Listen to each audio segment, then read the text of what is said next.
Justified in questions,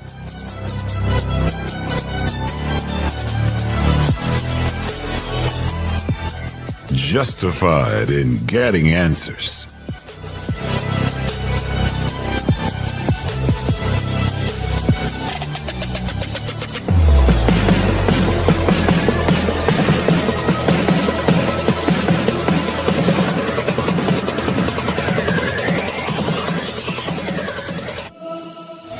Matt Palumbo and Booker Scott are justified.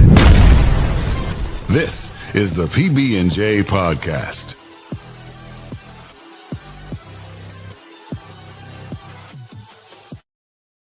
Muslims and mosques. What happened to Mitch McConnell? Is he dead, alive, brain dead? And the ceasefire that has now ceased. I'm Booker Scott. This is the PB&J Podcast.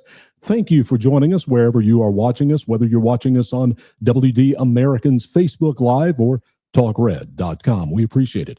My host in this hour is Matt Palumbo. Matt, we have a lot to talk about tonight. As every week, we have a lot to talk about. It's just a story of, that's the modern era. Every single week's the same in that regard. But it's like a Groundhog Day. It's good for us. It's good for us in this business. It's sort of like the ceasefire in Iran. It feels like a ceasefire. We're going to have a deal. We're not going to have a deal. We're going to bomb them. We're not going to bomb them. All in 24 hours, it seems like. There's been a number. We've probably done a dozen shows where at the end we're asking, what's next in Iran? And the answer is always, I'll believe it when I see it. That's right. Well, we have a special guest with us tonight. It's someone that has been on the radio program several times. I would say 5 or 6 times over the last couple of years. He has a wealth of knowledge in Middle East. He has been there. He has a distinguished military career. He's written a book, which we'll talk about that just a little bit, but we're going to get him in here now. You probably will recognize him. He has been a regular on Newsmax and on Fox News as well. He is retired Colonel Darin Gaub, and we're going to get him to the stage right now. And there he is. Darin, welcome to the program. Hey, Booker, Matt, great to join you both. Yeah, it's good to finally see a face on you. We've always done radio together, but never video. And I know you just had an anniversary. I hope you had a great one. What number was it? 32. 32. Congratulations. Put up with me for a long time. So what do we make of this Iran situation at this point? We're going to have a deal. We're going to have a ceasefire. There is no ceasefire. We're bombing them. We're going to bomb them to oblivion. Now Trump is calling them scum, where like 2 or 3 days ago, he said, I love them. So what do we make of all of this? Well, first of all, that's Trump being Trump. That's the that deal maker in New York coming out. And 1 minute your friend, the next minute your foe. But he just keeps moving forward and whatever he thinks best. But if I were sitting at his side when all this began, I would have just looked at him straight and said, this is how Iran operates. This is how terror groups, and then in this case, industrial scale terror nations operate. They're going to talk to you about making a deal, then they're going to drag it out, then they're going to renege on the deal, then they were never planning on following through it anyways. And they're going to make this thing take as long as they possibly can, because in their mind, they win if there's chaos, and they win if they were to outright defeat us, which militarily, that's not going to happen. But they consider themselves a victor as well if the chaos takes over and they can influence American policy and many other things, because you've got a terror regime mixed with a religious ideology who's ultimately trying to bring back the Mahdi and their end times scenario vision of the world. So all that is to say that we're sitting here today going about exactly where I thought we would be from the beginning. And we're still not totally speaking their language, but we're getting closer, which is, we're going to have to resort to the continued use of force, because that's all they know. The ideology is still there, even though the names have changed. You and I talked about it on the radio. Matt and I also talked about it on the radio show repeatedly, that this is probably where this was going to end. There was, Iran, as you said, they win, whether they win or not. If they can outlast the superpower in the world, then they have won. And it's going to take a lot of resolve right now, I think, for Donald Trump, because there is no deal with these people. And we have seen this, for 47 years? And we've really seen it over the last year and a half, if you pay attention to it. We had the Midnight Hammer. Before that, you had Donald Trump, I think March to May in 2025 was bombing the Houthis in Yemen. And then you had Midnight Hammer, which was supposed to be the end of the Iranians' capability of nuclear weapons, which we found out later that it wasn't. But up until that Midnight Hammer, they were negotiating then with Trump, and it didn't work then. And now we're back to the same spot. I never thought that there was a deal to make with them, because I really believe that that's their history. They outlast their competition and they claim victory. And I think Donald Trump's looking for a way to get out of here and also claim victory. And I don't see how this happens at this point. What are you seeing? Yeah, you talk about the last year and a half, and I would tell you that from my background, I was sitting on the White House lawn in 1993 when Yasser Arafat and Bill Clinton signed the Oslo Accords. And Yasser Arafat flew home and basically was laughing the whole way because they consider treaties even to be deception, and they say war is deceit, and that's the ideology that infests Iran. So if you take that at face value and just understand that that's how these people operate, if you're engaged in diplomacy, if you're signing memorandums of understanding, if you even think you're getting close to having a deal where you can sign on paper, what you've got is just more of the deception. And that's what they're going for. And they're fine with that. They're going to keep doing that. And how do you get out of this in the end? Well, in their mind, they're going to, of course, as you say, they're going to declare victory just simply by living and continuing their revolution. We have to be more specific in defining what success and victory looks like, and then sticking to those objectives, because we've seen what failing to stick to very clear objectives looks like as we went from being in Afghanistan for a couple of years to over 2 decades. Nation building doesn't work. And this is a country that's bigger than Afghanistan, has a 90 million population that's bigger than Afghanistan. And by the way, a 500,000 person or so IRGC that is a military with its guns all pointed in, because they're designed to police the population, not defend their nation per se from a foreign invasion. That stopped essentially when the Iran-Iraq war stopped. So right now we're going down that same path. How do you then define victory based on what you're seeing now? Well, what I would tell you is based on what we targeted and how I understand targeting cycles.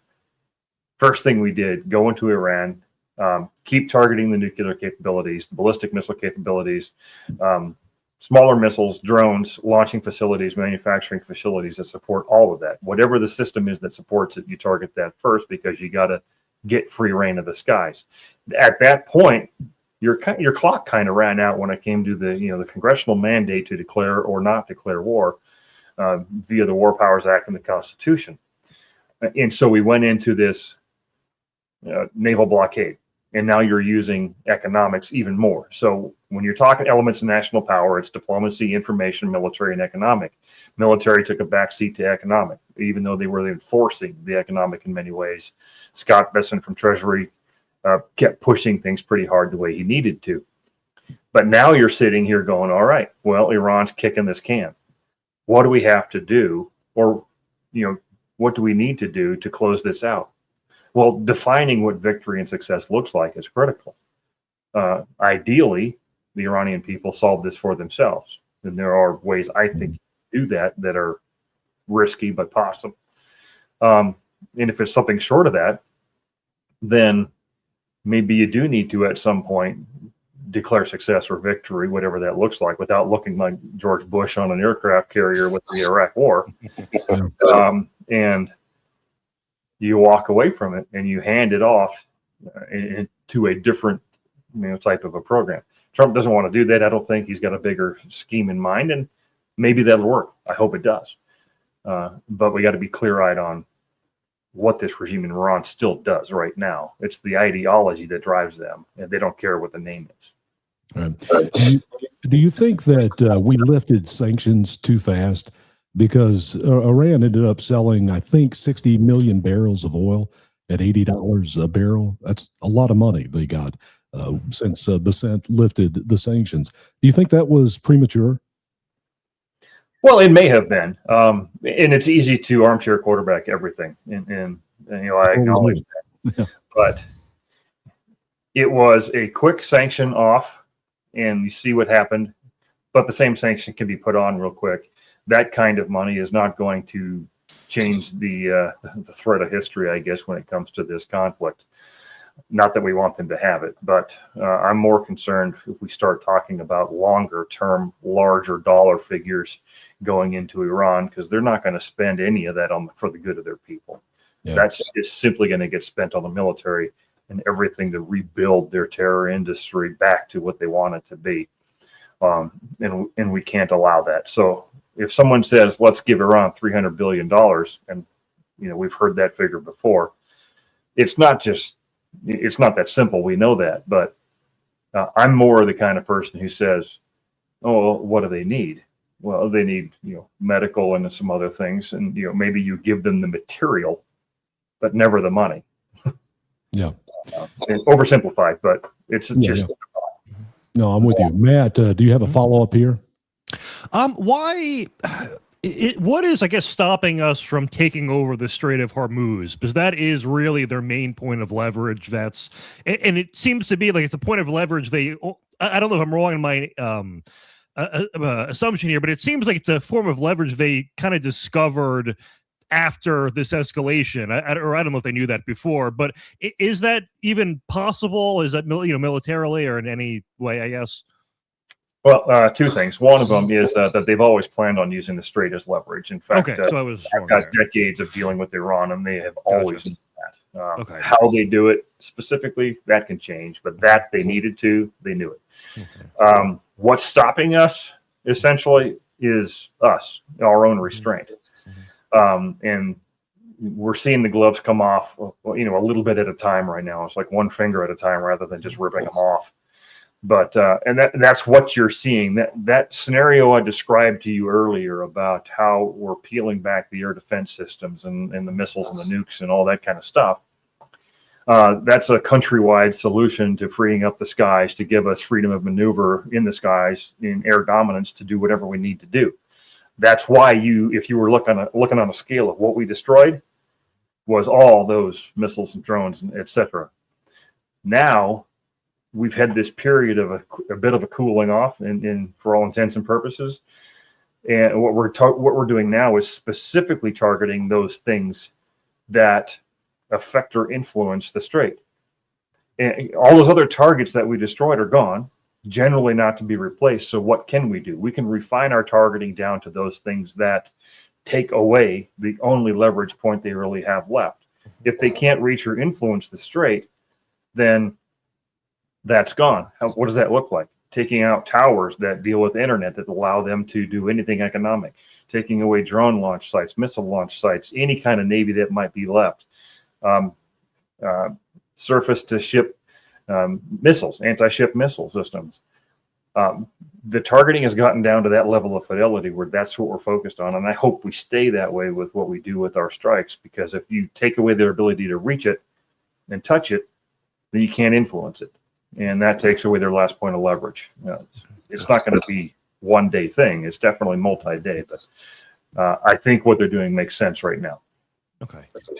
I want to come back and follow up with something you said about objectives, because we know that Donald Trump's objective has been no nuclear weapons, and that would mean inspections. That would mean enrichment of uranium is over, and we would have to go in and check and make sure that that's done. And we also know that on the other side of it, the Iranians have said since the beginning, we will never give up our right to have a nuclear weapon. Mm-hmm. So with that as the understanding, what is the objective for Donald Trump in America then? It's hard not to turn that into an understanding that to achieve a true lasting peace and decent neighborly relations of Iran with the countries of that area takes a generational change and an entire flip of their ideology. When you're talking about the difference between what Japan was World War II to what they became afterwards, same with Germany. That's not an easy thing to do, especially in today's environment where Americans rightfully are burned out on nation building in essence. And that's what this would turn into, or could in the worst case scenario. So I think the best case scenario is that Iranians fix this for themselves if we help them gain the capability to do it. But none of this is easy. The Iranian people is what we're talking about. You're talking about a regime change. Mm-hmm. A real regime change with an ideological change as well. Even if it isn't immediate, it does happen. You're just going to keep going back into Iran. If your objective remains to keep them from getting nuked, you're just going to have to keep going in and blowing it up because they're never going to stop. And then you have to wonder politically, will the American people deal with that and want to deal with it? And then you look past 2028, you have a new president, whether it's a Democrat or Republican. Is that same foreign policy going to be there to continue to bomb their nuclear capabilities and possibilities? You know, our greatest strength is also our greatest weakness when it comes to how dictators take advantage of it. They know that we are a constitutional republic subject to the whim of public opinion and the electorate. That's a strength. There's no way we don't want to change that, nor should we. But dictatorships who can just tell their people what to do and take actions however they want to don't have that constraint.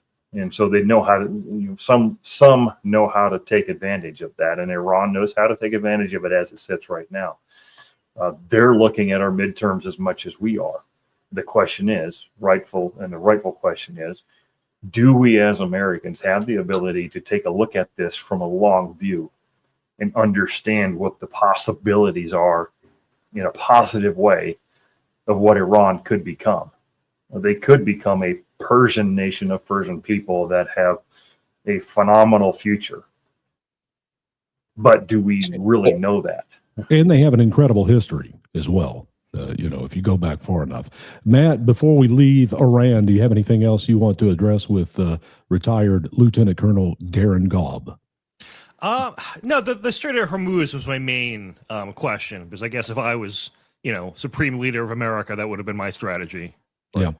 Well, not much of a foreign policy guy. I want to play a video here for us. And this is about the threat to Donald Trump. He was flying back from Turkey and NATO the other day, and they had to change planes, and it was the result of a possible threat that Mossad told America about, and Donald Trump. Let's watch this video together, and we'll talk about it. Yeah, we got to hang this. First, a little bit of news on the Wall Street Journal. They've got a source telling them that Israel relayed to the U.S. intelligence about a new plot to assassinate President Trump. And frankly, it doesn't come as a surprise. The Iranians in particular have not been subtle about it. If you look at the banners that they displayed during the final day of the funeral for the late Grand Ayatollah Ali Khamenei in Mashhad, Iran, the banners read, "We will kill Trump." Comments from the mourners were, "By the blood of the martyred Ayatollah, we will kill Trump," and things of that nature.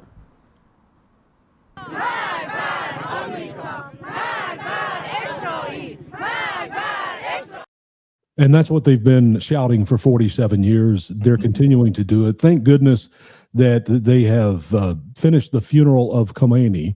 What was that, 3 months? Is that what they do there? That was amazing to me.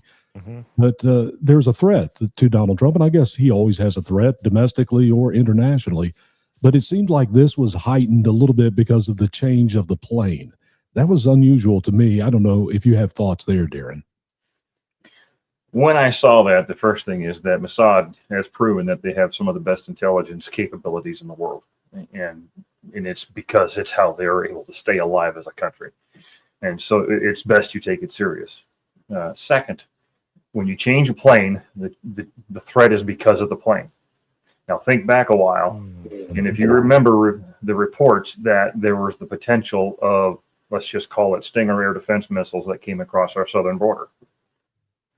It's been a while since those reports came out, and you've never heard anything about them appearing in an investigation or being confiscated for whatever reason. And so I don't know if those are out there in reality. I don't know if we've taken them from somebody and kept it quiet. They just weren't reported.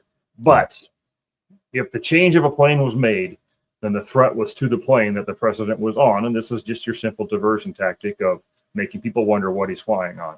I'm surprised that we reported it, but maybe there was a purpose to that too. Yeah, Matt, come on in here. Well, I guess it's a tangential thought, but the plane that Trump was gifted by Qatar, I think probably should be viewed with a lot of suspicion. I think Trump is I think I saw a headline that Trump is viewing it that way as well. But no, it's very good intel from Assad. And I mean, I know a lot of people complain about the money we give to Israel, and you can debate if it's too much, but I would say it was $3 billion well spent with that tip off, at least this year. Yeah. Yeah. When we first got that plane too, I was like, you better strip that thing down seriously to the smallest part and make sure you know exactly what's on that airplane. Because regardless of whether that government would have done it, it's there's plenty of opportunity for people to take advantage of its location and put things on it. Darin Gaub is an expert with drones and drone warfare. He wrote his thesis on that. But I want to talk about Patriot missiles and something that happened at NATO and Donald Trump giving license to Ukraine to create their own Patriot missiles. We're going to give a license to you to make Patriots. That's pretty cool, right? This way you can't complain that we're not giving them enough. I say, make them yourself. We haven't informed the company of that yet, but that'll work out all right. Do you think that'll be okay, Darin, that Ukraine has that technology now in their hands, or is that a problem? Or am I just thinking crazy? Proceed with caution. I'm always hesitant to put some of our best technology in the hands of somebody else. And I don't know exactly what they're giving them. I'll put it that way. But in order for the Patriot to fully function, you've got to give them quite a bit. And what you've got between Ukraine and Russia is thug versus thug, and I don't trust either side. So when you give Ukraine technology, that technology has the capacity to be captured on the battlefield in some way, leveraged via somebody else, whether it be China and Russia, who are working together as well on a lot of different topics. And I think we better at least acknowledge the risk that is there. That cannot be discounted. Now, I know part of this is we're looking at Ukraine and their drone capabilities and research and the things that they've looked into as well.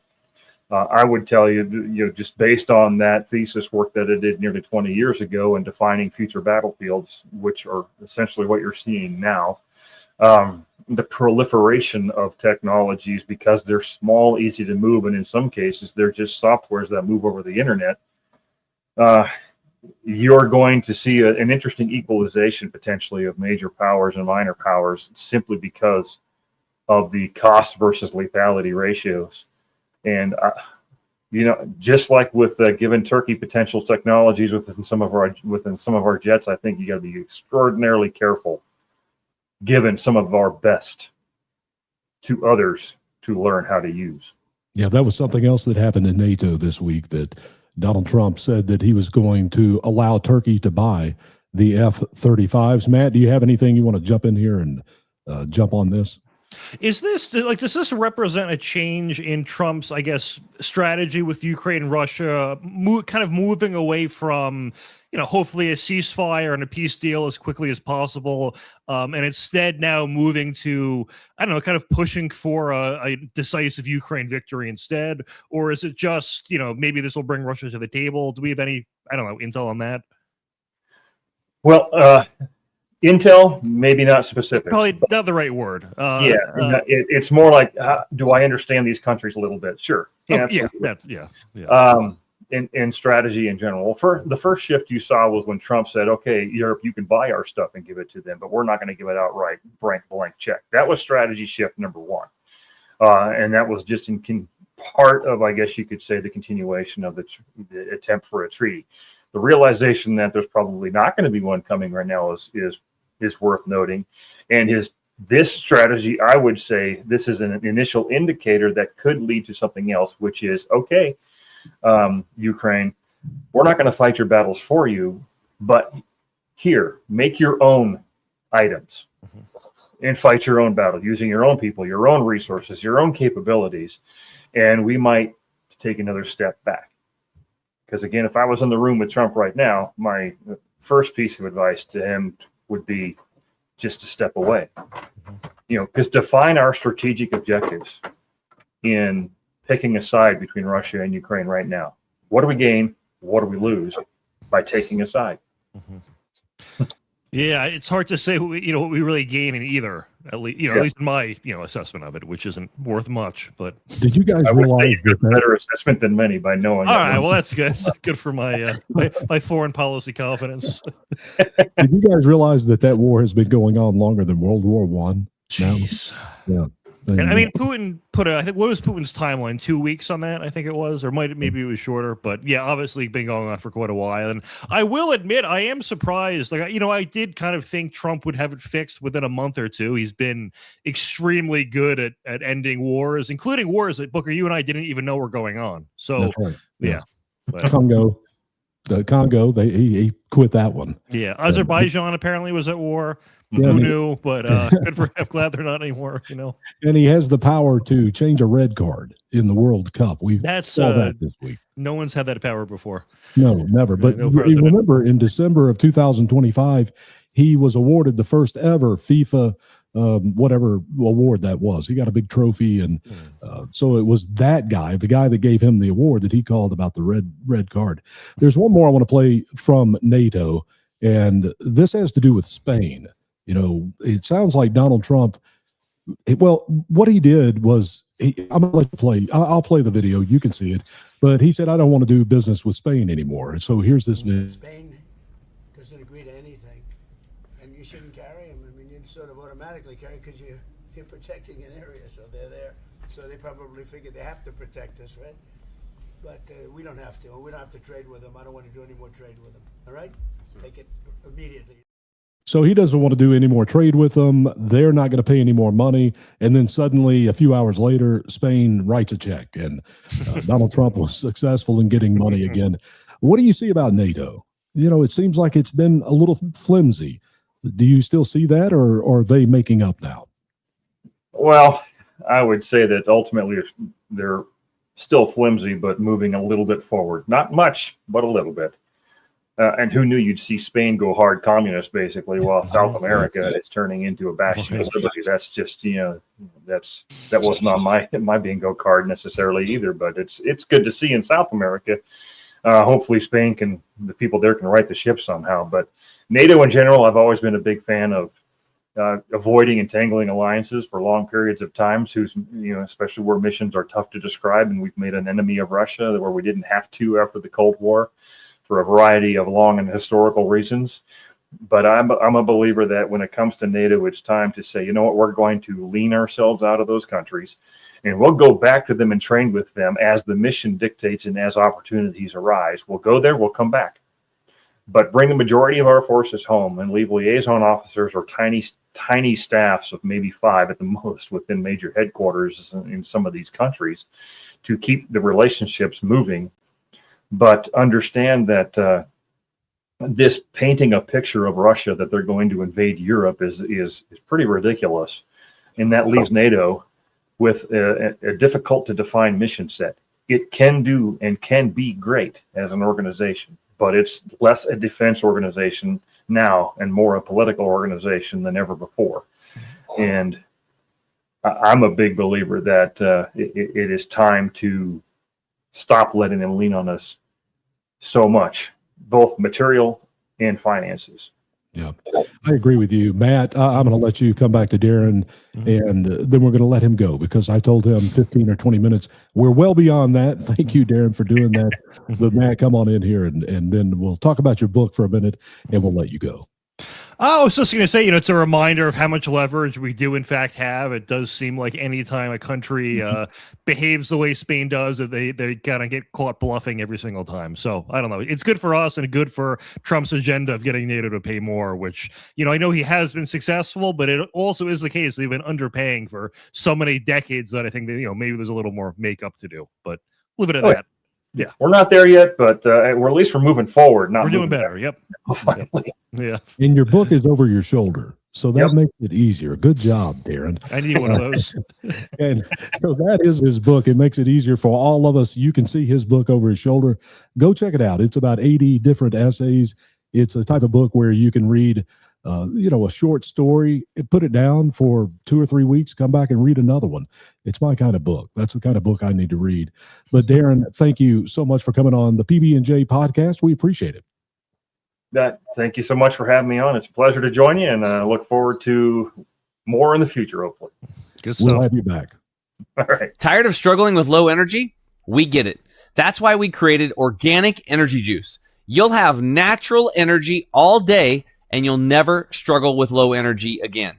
In just 2 minutes, you can restore your natural energy without chemicals, without stimulants, no toxins, and there is no crash. You shouldn't have to struggle with low energy, and with the organic energy juice, you won't. So if you're struggling with low energy, buying organic energy juice is the right decision. Go to chemicalfreebody.com, use the discount code PBJ, and get your organic energy juice today. Those big online stores you've been ordering from, they could be as high as 70% Chinese-based sellers. How much money are you giving them? Now, if you're like me, you'd rather support American businesses and get stuff you can actually trust, right? That's why Mammoth Nation exists. It's a one-stop online marketplace where every single seller is a U.S.-based business. You can see it right here on their page. Quality products from companies right here in our country. The best part? Mammoth Nation gives members access to exclusive deals. We're talking some of the lowest prices you're going to find anywhere. Right now, you can join and get 30% off when you use promo code USA. So if you care about where your money goes and you want to save while doing it, check out MammothNation.com today. Drew's a good guy. I can vouch for him. Yeah. Booker Scott and Matt Palumbo here. This is the PB&J Podcast. And let's go to Venezuela real quick, because I know you looked at a story this week about how much oil America is buying right now from Venezuela compared to recent years. It's up to what, 93% now since January, when we went and got Maduro. Yeah, I had sent you just kind of a funny, snippy commentary on that, because someone was pointing out that, whenever we go to war with the Middle East, the narrative is always, the war is just for oil. But then again, the part where we benefit from the oil never seems to materialize. And they were just kind of pointing out, this is the one quote unquote war. I know it's not really a war, but they said it's the first war we ever fought for oil, and it turned out to actually have been very successful. So just thought it was some funny commentary. But it's also in conjunction too with putting pressure on Cuba, and I think we might have reported on this on a prior episode. But the pressure Trump is putting on Cuba, both by depriving them of fuel and additional sanctions, is forcing them to change their economic system, and that their communist government unanimously approved dozens, I believe, or it might have even been hundreds of free market reforms. And this included things like privatizing certain state properties, allowing, removing restrictions on how many people businesses can employ, allowing for franchising. Previously, they would allow you to have one business, but you couldn't have more than that. And then among many, many, many other free market initiatives. So Trump is transforming that country from within. It's like, I guess, an ideological regime change with the regime still in power, but it's still going to be a lot better for the Cuban people. I thought Cuba would have already come into, Donald Trump's focus. I think it was getting close, but then Iran came and other things came. I think it's not going to be long, though. I think the people of Cuba are going to be free eventually. Yeah. I don't know if you saw their legislature pass something to give them a little more freedom, but it doesn't mean much. I mean, you still have the regime of the Castros there that are in charge. So let's go to Maine real quick. I don't know what else we can say about Graham Plattner. That dude. If only there were signs he wasn't a good guy. No, it was hilarious. I mean, we're 10 years into Trump is Hitler, Republicans are Nazis. If you see a Nazi, punch a Nazi, and then a Democrat runs with a Nazi tattoo, and it's, well, I mean, it's a mistake anyone could have made, but it was, the New York Times said it resembled a Nazi tattoo. It's, I believe, the second most common or recognizable Nazi symbol after the swastika. I mean, it's on all their hats. It's pretty hard to miss if you've ever watched anything about World War II. So it is a reminder too that ultimately the left really has no standards. And the cliche is, or maybe I don't know if cliche is the right word. I've just heard it so many times. But if Democrats didn't have double standards, they would have no standards. I think it's 100% true. And then I will say, with Plattner and the women coming forward, I actually have a sneaking suspicion that they had known about this and had assessed that Plattner was likely to lose and then decided to go forward with this and make him drop out, at least the most recent iteration, because this is not the first time he's been accused of scummy behavior, but they excused it before because like one of the women he had dated ended up being a Republican operative.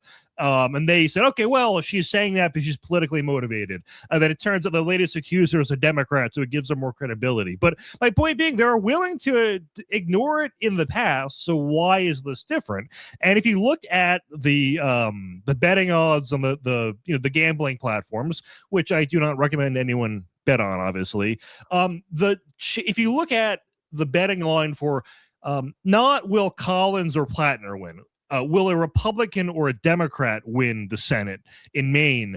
The odds for the Republican, Collins, actually fell from above like 55% or so to around 35% after that latest Plattner scandal. Now you'd think, how is that possible? How would the Democrats' chances of winning go up when one candidate is accused of rape? And the explanation is, well, it's serious enough that it'll make him drop out, and then you'll get a Democrat who does not have a Nazi tattoo, among other baggage. So I think that's how the market was interpreting it. Now, that being said, that's just the opinions of some people throwing money at it in the short term, and the odds always change. And I have some money on Susan Collins myself, but I don't think she's in trouble.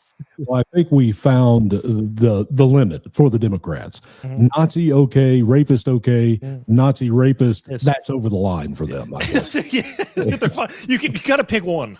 Right. Nazi okay, rapist okay. Yo, you're both of them? Wait a minute. We can't do that. Well, at least they have standards, you know?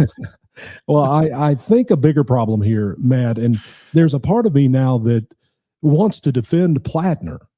And that comes from the fact that the Democrats have just stolen another election. Yep. You know, the will of the people, and I know this is being said, and this is the first thing I started thinking of, is the will of the people is being taken from the Democrats again. Mm-hmm. They're the ones that are always talking about democracy and elections and vote your voice. And then you have, 150,000 plus voted for him, and it doesn't matter. They're going to boil it down to 600 people in the Democrat Party that are going to determine who it is that's going to run. And they did it in 2016 with Hillary Clinton and Bernie Sanders. They did it with Kamala Harris and Joe Biden just in 2024. And now they're doing it again. If that's not socialism, you're no longer voting for anybody if you're a Democrat, because if they don't like who you selected, they're going to put somebody else in there. That's the way I see this, and that's concerning. Yeah, it doesn't sound democratic at all now you think about it. But hey, listen, it's good news for us because Plattner actually did have a very active and engaged supporter base. His rallies were packed. Like it is objectively the case. He was drawing turnout. He was exciting the base, and I think it's a guarantee. Like I know the market seems to think otherwise, but I think the replacement, there's going to be an enthusiasm problem where there's going to be people who were of the 70 or so percent that voted for Plattner that said, this is not what I signed up for. This is not who I voted for. There are going to be, the guy's going to, by definition, or by circumstance, have less name recognition just because of how little time he has to campaign. And in fact, Democrats, including Kamala Harris, love to blame her loss on the fact that, I replaced him so late in the game but didn't have time to campaign. I think she would have. With her, it doesn't really work because the more people hear of her, the less they like her. So I think it actually helped her. But in this case, I think it'll hurt the person in that there's no enthusiasm, no name recognition. They're not who they picked. And, they become an establishment candidate. Democrats viewed Graham Plattner as an anti-establishment candidate. So right. And I think that it's going to hurt the Democrats more than it's going to help them. Yep. I think a lot of his base is going to be ticked off about it, and they just won't go vote for whoever the Democrats choose for them. And many of them, too, are not, traditional Democrats in that, Bernie Sanders, when he ran for president as a Democrat, like, he's a socialist. If we were in Europe, he would be in a different party, but we have a two-party system here. Now, I think probably half of Democrats at least are socialists at this point, so maybe it's even not even really worth making a distinction there, but there are like a sizable percentage of his support are people that view the Democratic Party as not, insufficiently progressive, not left-wing enough, and those people might just not turn out to vote, God willing. Well, let's talk about the Democrat Socialists of America, DSA, because, you know, they're calling it DSA. They're taking out the Democrat Socialist Party. They have a logo that says DSA. And the DSA's platform evidently is to get rid of, here it is. I pulled it up for you. They want to eliminate the U.S. Senate. That doesn't seem like maybe a good idea. And you know why that is, because there's 29 or 30 red states, GOP states. And if they eliminate the Senate, then the Republicans have no voice in Congress because the House of Representatives will be won by the Democrats. And so that's what they're thinking. And also, if they change with the census in 2030, with all the illegal immigrants coming in, we get like almost 20 seats. Yeah. So this is a long-term plan for DSA, and I don't think we should call them DSA. I think we should call them socialists. Their end goal is communism. I mean, I think they just chose democratic socialists because they can say, no, we want the Nordic model or something, which gets romanticized, even though it would not, it's not as all cracked up to be. You're paying 60% taxes if you're middle class. But there is they had a meeting recently, and a bunch of clips are going viral, and that's where they were basically saying what I just said, that communism is the end goal. It's not even just socialism, which is bad enough as it is. Replacing the president and the Supreme Court, they say, and that the judiciary will be held responsible by only the House of Representatives. Can you imagine what that would be like? No longer three branches. Yeah, man, it's incredible. Amnesty for all immigrants, defunding the Department of War. That seems like a good idea, doesn't it? It's like I like though. At least they say Department of War instead of Defense Department. They're not dead naming the Department of War. We'll wait for them to call the Gulf of Mexico the Gulf of America, but I doubt that's going to happen. No. Did you happen to see what Fetterman said about Graham Pladner on Fox the other night? He said trash took itself out. That's good. He and the other senator from Pennsylvania, Senator McCormick, they are joining together in a fundraiser. It's crazy. Yeah. It's Fetterman's. If you look at his approval rating among Democrats from when he took office to now, it's shifted by over 100 points against him, which I don't think that's probably ever happened with any candidate. And it's totally, as we've discussed on the show before, it actually is totally unjustified. Fetterman has realized that the way to be a swing state senator is go on Fox News and say right-wing stuff and then vote like a Democrat. And it seems to have kind of fooled both sides in that his approval rating is net positive among Republicans. It is overwhelmingly negative among Democrats. If his voting record, if Susan Collins had his voting record, we would have thrown her out years ago. So he's at a minute under Biden, it was like 90+% with Biden. Right. I believe it's actually changed slightly more in the Republicans' favor. Like he's only 75% Democrat now. But I guess if there's no Republican that can, compete against him and replace him, then this is the best bet we got. And I feel like they should at least try to extort some concessions out of him. And that, like, if Fetterman came out and said, "I'll vote for the SAVE Act," I would vote for him as a Republican in Pennsylvania at that point, if that's what it takes. Yeah. Well, I think his votes, when you say 75%, I think he's very strong for Israel. And he doesn't shy away from that. And then the other one is government shutdowns. He's very anti-government shutdowns. So I think that has probably contributed to going from 93%, I think, under Biden to probably 75% now. Yeah, but it's, I know this joke's been made a million times before, but it is at least, nice to see that as you recover from having brain damage, you become more right-wing. So. Yeah, I thought he was a lot more liberal before the stroke. I don't know what happened. If we could get some more people maybe in the Senate and the House to, well, never mind. I'm not going to. Well, speaking of the brain dead, we have Mitch McConnell. Yeah, we do. Well, what about him? What about Mitch McConnell?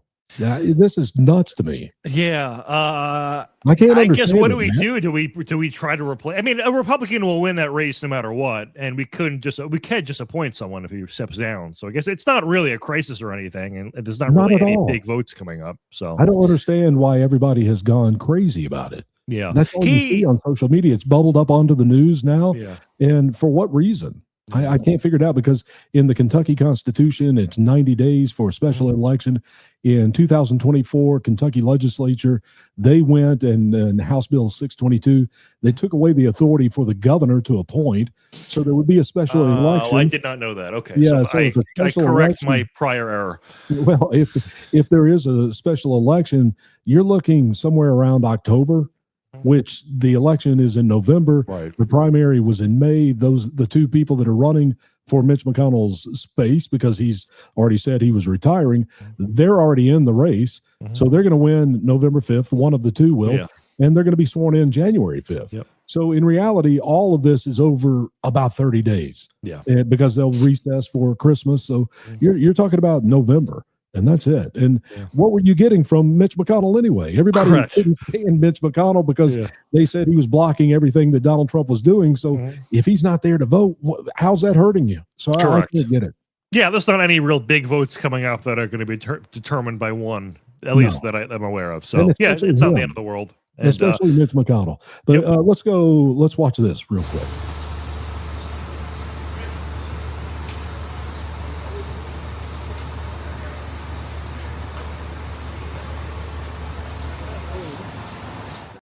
This was back in June when whatever medical event he had at his house in Washington, D.C., and a lot of people are making out, well, there's no urgency to it, and they think that he was dead. There are people saying that he's brain dead. I don't know. I don't know that it matters. And I was just joking when I said that. I don't actually think he is, but you don't think he is dead? Well, I guess what's the incentive to? What is gained by delaying that coming out by a few weeks or months or whatever? There's nothing really. Yeah, I don't understand the conspiracy that's being floated out there. Yeah, but you can be brain dead and serve in Congress, so or in the Senate. Obviously. So yeah, clearly. So he can still serve even if that's true. Scott Jennings came out on CNN and he said he talked to him for a 20-minute conversation. Oh, good. There have been other people that have said the same thing, and now there are rumors as of Friday that he is dead. And now everybody's getting mad at Scott Jennings. And again, for what? I don't know. This was a Babylon Bee video. You may enjoy it. Breaking news tonight, Senator Mitch McConnell is dead. Or is he? As rumors continue to circulate regarding his current condition, McConnell's staff reassured the public that even if he were dead, that would not be enough to prevent him from finishing out his term.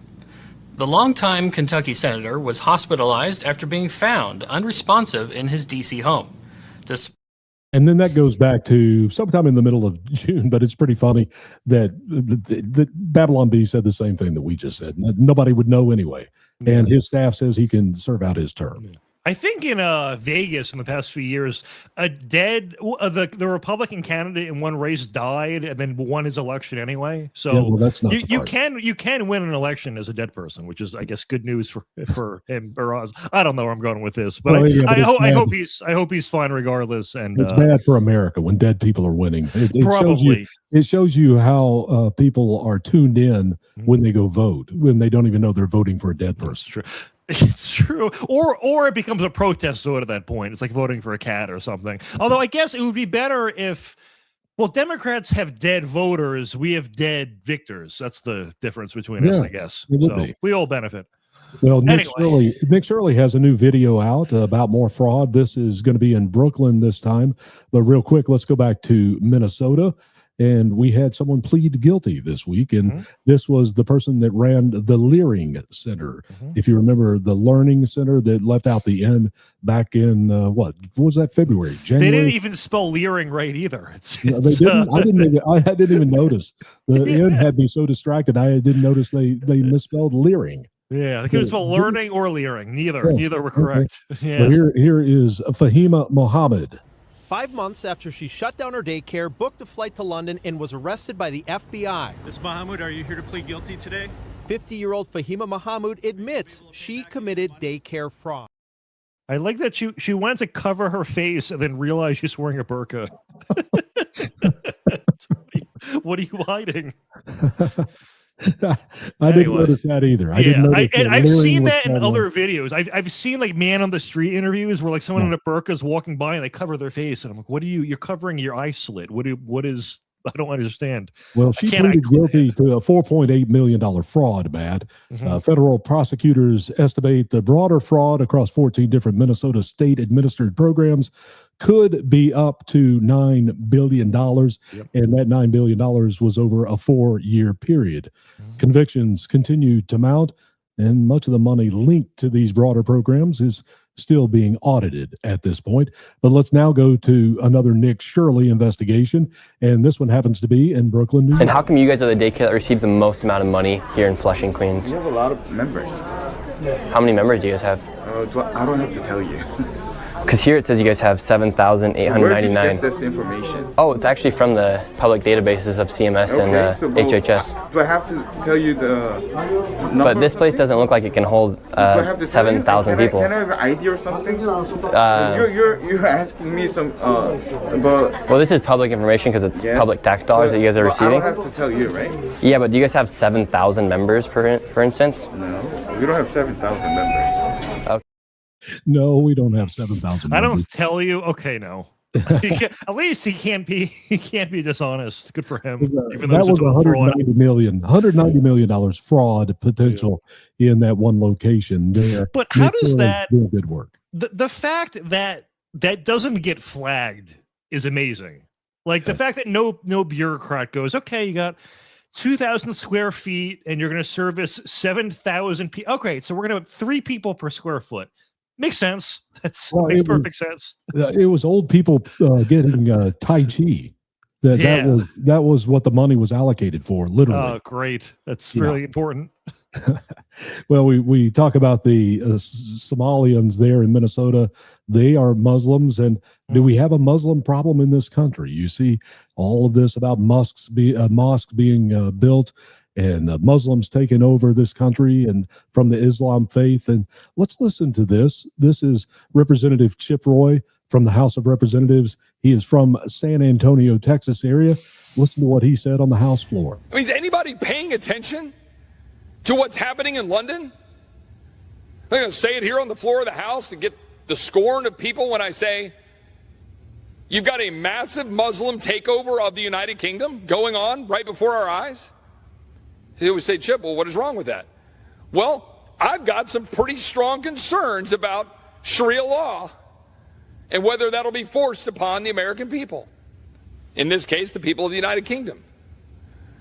I've got pretty strong concerns about people who want to see Israel's destruction, who were happy about October 7th, who were elected in the United Kingdom. Some might say that we've seen that here in the United States. What are we going to do about that? We have 51.5 million people who are foreign born in the United States. They have about 20 to 25 million kids. That puts that well over 20-something% of our population. It's the highest such number in the history of our country. People say, well, isn't that great? Is it? I would say no. No. If you look 30 years out from now. Yeah. They breed like rabbits, man. Yeah, and it's not going to stop. Yeah, and Dearborn, Michigan is the one I've heard it cited by liberals as a model proving that Muslims assimilate and get along with their neighbors. And it's the exact opposite is what I've seen. In fact, the Muslim Democrat candidate for Senate, El Said or something or other. Well, he's not the nominee yet, but he is almost certainly going to win that primary. When I believe it was when we killed the Ayatollah, he didn't put out a statement supporting it because he was worried it would alienate Muslims in Dearborn that would vote for him. So that's his assessment of what the people of Dearborn believe. And I don't think they're that well assimilated of a population. If you're walking around in a hijab or a burqa, clearly you do not adhere to the values of this country. Any idea how many mosques are in Texas, or what do you think? Because you see a lot of this. You see they're building mosques in Texas. Governor Greg Abbott isn't doing what he should 2,000? do. Well, let's go to Houston. Houston. All right. Houston, we have a problem. Yeah, there is a problem in Houston. They have 57,000 Muslims living there. I thought you were going to say mosques. All right. Yeah, I am. I'm going to get there. I'm going to get to the mosques. There's 40,000 in Dallas, Fort Worth, and there are 330 to over 390 mosques in Texas. That's a lot. The population of the Muslim people is exploding there in Texas. And by the way, did you know that there is also a Georgetown University in Qatar? No. Yes. I mean, I know there are schools that have, like, I guess, branches in other countries, but I didn't. Satellite. Yeah, I didn't know they had that. And Qatar has given about $900 million to Georgetown University over the last several years. How much money do you think we give Georgetown? And do you think we should give Georgetown money if they're in bed with Qatar? Well, I thought they were a private school, so I didn't think they would get anything. But about $400 million. Why? I don't know. And this is like direct subsidies. We're not counting like federal loans. Like, no, yeah, we are. I am. Honestly, that's crazy. About $200 million in student loans, but still, okay. $200 million in that's insane. In grants, mainly for science and things like this. But the Qatar situation, their money is for anti-far right messaging, is what they are doing in both the satellite campus in Qatar and here in Washington D.C. at Georgetown University. It is concerning, I think. Are you concerned about the Muslims overtaking America like they have in the UK and in Europe? Well, it happens very, very slowly and then all at once. In that, when there was a group that is a minority in your country, and this has happened with Muslims in Europe, when there are 1% of the population or 2% of the population, and you see a news event of some guy spit at a Muslim, some guy spray painted a mosque, it's very easy to have sympathy and say, you know what, we don't like how this group is being treated. We should make accommodations. And yet that same group, no matter how well you treat them, and this has happened time and time again in Europe, once they are 10 or 15% of the population, they are going to treat you far worse than you thought we ever treated them. And it's not even going to be close. And there's never going to be any appreciation of, you guys were there for us or whatever, or you let us into your country. It all goes out the window. They want total control. Their religion is also a political religion. So it's in the nature of them to subvert countries. There literally is a concept called taqiyya, which means it's illegal for them in their faith to lie to us, to deceive us for their own goal. So yeah, it's not really something I want here. And, I get that, in states where there's basically no Muslim population, it may seem a bit silly to pass anti-Sharia laws, but it's preemptive, because if they become 1% of the population, give it a decade or two, they're going to be 5%, and then 10%, and then whatever percent. So it's good to have those laws there. And actually, I'm kind of speaking out of order, but there was a liberal town that in the past 2 years elected an all Muslim city council. And one of the first things the Muslims did, which I will say I thought was hilarious, was they banned the pride flag from public property. And all the liberals were going, but we supported you and we all voted for you. How could you do this to us? And well, I will admit, this is totally a win for the Muslims in this case. There's a million other things they're going to do that are going to be totally actually horrible. And it's just... there are certain people where it doesn't matter how much you accommodate them, how nice you are. They have an ulterior motive. They're going to work towards it, and all you can do is beat them, or prevent them from taking power. Well, Matt, we are to the end of our hour. It goes by really fast, doesn't it? Yep. We want to thank everybody for watching WD Americans Facebook Live. Thank you. Keep writing the comments. We are looking at the comments. We're watching them. I make screenshots of them. So thank you very much for watching there. Also on Talk Red, and you can also follow us on Rumble and YouTube at Palumbo Booker Justified, either one of those. Thank you very much for watching us. Have a great week. We'll be back next weekend with more of the PB&J podcast. What do you say, Matt?